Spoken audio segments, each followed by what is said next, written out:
किसी जमाने में एक चोर था। वह बड़ा ही चतुर था। लोगों का कहना था कि वह आदमी की आंखों का काजल तक उड़ा सकता है।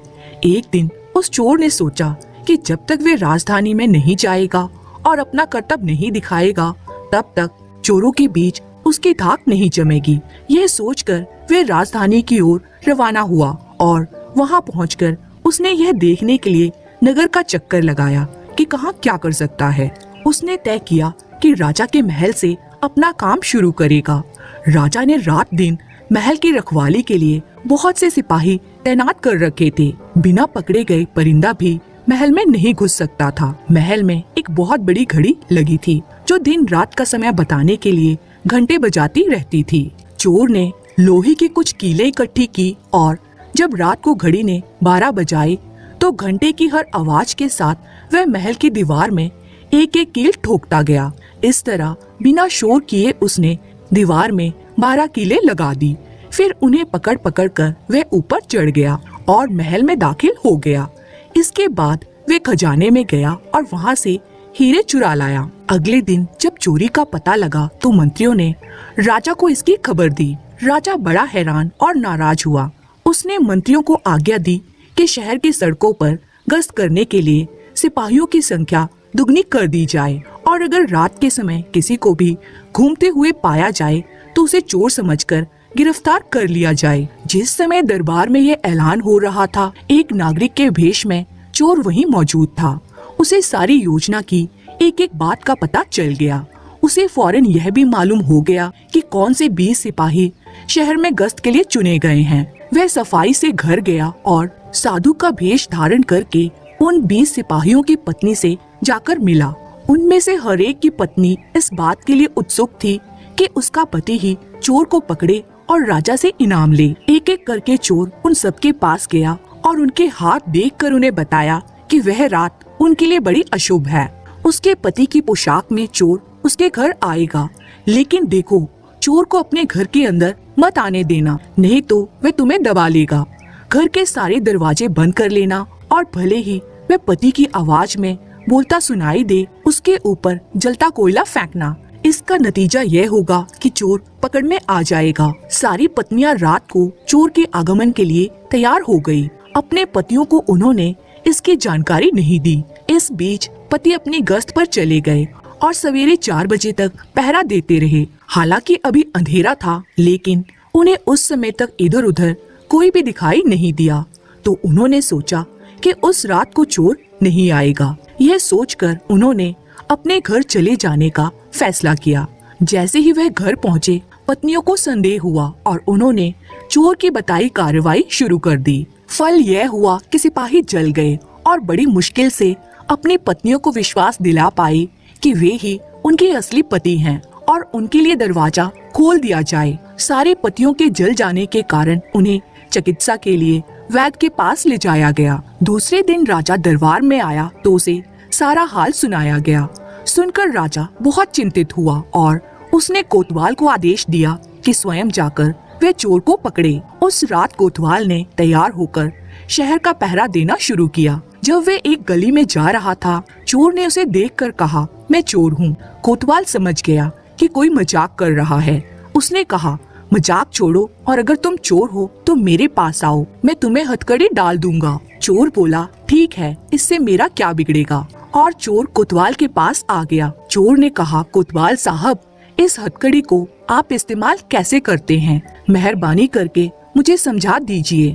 कोतवाल ने कहा, तुम्हारा क्या भरोसा, मैं तुम्हें बताऊं और तुम भाग जाओ तो? चोर बोला, आपके बिना कहे मैंने अपने आप को आपके हवाले कर दिया है, मैं भाग क्यों जाऊंगा? कोतवाल उसे यह दिखाने के लिए राजी हो गया कि हथकड़ी को कैसे डाला जाता है। जैसे ही कोतवाल ने अपने हाथ हथकड़ी में डाले, चोर ने झट चाबी घुमाकर ताला बंद कर दिया और कोतवाल को राम राम करके चल दिया। जाड़े की रात थी। दिन निकलते निकलते कोतवाल मारे सर्दी के अधमरा हो गया। सवेरे जब सिपाही बाहर आने लगे तो उन्होंने देखा कि कोतवाल साहब हथकड़ी में फंसे पड़े हैं। उन्होंने उनको उसमें से बाहर निकाला और उन्हें चिकित्सा के लिए ले गए। अगले दिन जब दरबार लगा तो राजा को रात का सारा किस्सा सुनाया गया। राजा इतना हैरान हुआ कि उसने उस रात चोर की निगरानी करने के लिए स्वयं जाने का निश्चय किया। चोर उस समय वेश बदलकर दरबार में मौजूद था। उसने राजा की सारी योजना सुन ली। रात होने पर उसने साधु का वेश बनाया और नगर के एक सिरे पर एक पेड़ के नीचे धूनी जलाकर बैठ गया। राजा ने गश्त शुरू की और 2 बार साधु के सामने से गुजरा। तीसरी बार जब वह उधर आया तो उसने साधु से पूछा कि क्या इधर से किसी अजनबी आदमी को आते जाते उसने देखा है। साधु ने जवाब दिया कि वह तो अपने ध्यान में लगा था, अगर उसके पास से कोई निकला भी होगा तो उसे पता नहीं। यदि आप चाहें तो मेरे पास बैठ जाइए और देखते रहिए कि कोई आता जाता है या नहीं। यह सुनकर राजा के दिमाग में एक बात आई और उसने फौरन तय किया कि साधु उसकी पोशाक पहनकर शहर का चक्कर लगाए और वह साधु के कपड़े पहनकर वहां चोर की तलाश में बैठे। आपस में काफी बहस के बाद और 2-3 बार इनकार करने के बाद आखिर चोर राजा की बात मानने को राजी हो गया और उन्होंने आपस में कपड़े बदल लिए। चोर तुरंत ही राजा के घोड़े पर सवार होकर महल में पहुंचा और राजा के सोने के कमरे में जाकर आराम से सो गया। बेचारा राजा साधु बनकर चोर को पकड़ने के लिए इंतजार करता रहा। सवेरे के कोई 4 बजने को आए। राजा ने देखा कि ना तो साधु लौटा और ना ही कोई आदमी या चोर उस रास्ते से गुजरा, तो उसने महल में लौट जाने का निश्चय किया। लेकिन जब वह महल के फाटक पर पहुंचा तो सैनिक ने सोचा राजा तो पहले ही आ चुके हैं, हो न हो यह चोर है जो राजा बनकर महल में घुसना चाहता है।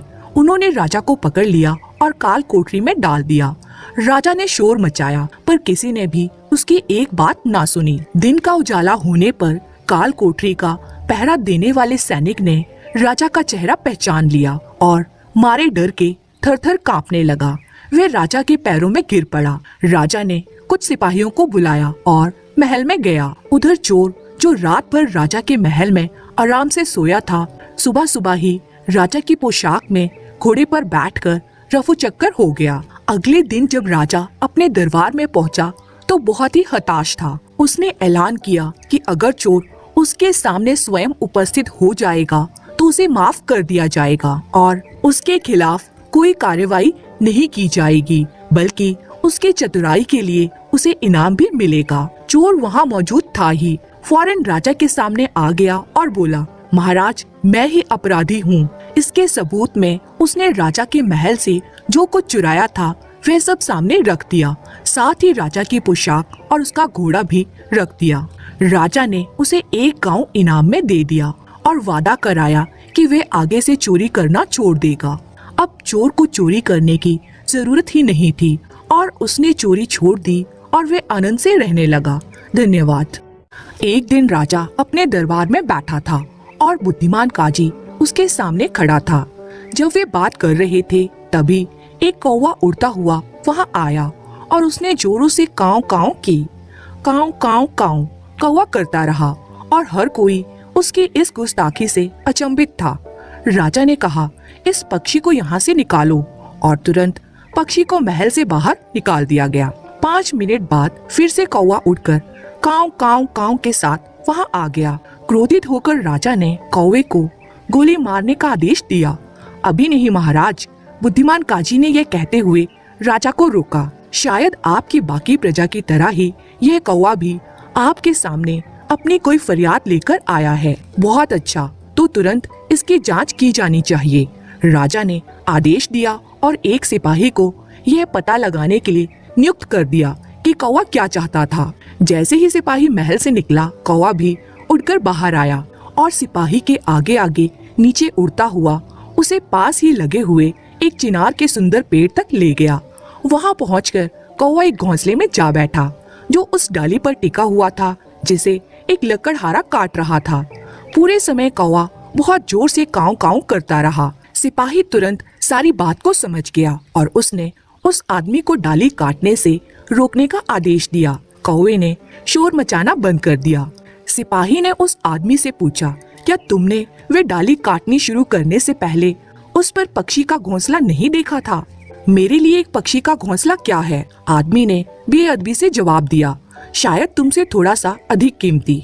इस तरह से क्रोध दिलाए जाने पर सिपाही ने लकड़हारे को गिरफ्तार कर लिया और उसे राजा के पास ले गया तथा क्या हुआ था उसकी सारी सूचना राजा को दी। राजा काजी की तरफ मुड़ा और पूछा, इस आदमी को इसकी गुस्ताखी के लिए क्या दंड दिया जाना चाहिए? काजी ने जवाब दिया, महाराज, कुत्ते कभी कभी भौंकते हैं। अगर इस आदमी को पहले से पता होता कि सिपाही इस राज्य के आदेश का पालन कर रहा था और अपना खुद का हुक्म नहीं चला रहा था तो किसी भी प्रकार की गुस्ताखी नहीं होती। शायद ये आदमी पहले ही पछता रहा है। इसको दंड के रूप में कुछ कौड़े लगाए जा सकते हैं। लकड़हारे को 5 कौड़े लगाए गए और उसे छोड़ दिया गया। हालांकि दंड कठोर नहीं था, उसे अपने घर तक के पूरे रास्ते में उछल उछल कर चलना पड़ा था। तो इस तरह से बुद्धिमान काजी की मदद से राजा ने कौवे को न्याय दिया।